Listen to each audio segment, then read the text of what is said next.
Is your 2022 Toyota Corolla Cross key fob not working? A dead battery is the likely culprit. This video shows you how to replace it quickly and easily. The 2022 Corolla Cross key fob uses a CR2032 battery, a common and inexpensive 3-volt lithium coin cell. You'll also need a small flathead screwdriver or a coin. The process is simple and should only take 5 to 10 minutes. First, locate the small notch or screw on the back of the fob. Use your tool to carefully open the fob. Note the orientation of the battery, positive side up. Gently pry out the old battery.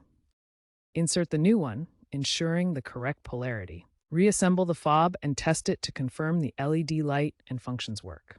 If it doesn't work after replacement, consider getting it reprogrammed at a dealership. Work in a static-free environment to avoid damaging the electronics inside the key fob. When prying open the fob, be gentle to avoid cracking the plastic housing. Avoid touching the battery contacts with your bare fingers. Use gloves if possible. After replacing the battery, always test the key fob to ensure all buttons are functioning correctly. If you encounter issues, double-check the battery polarity and ensure the battery is seated properly. Note that extreme cold can affect battery life, so it's a good idea to replace the battery more frequently in colder climates. Avoid using cheap, non-OEM batteries, as they can cause signal issues. Keep spare batteries on hand for unexpected replacements.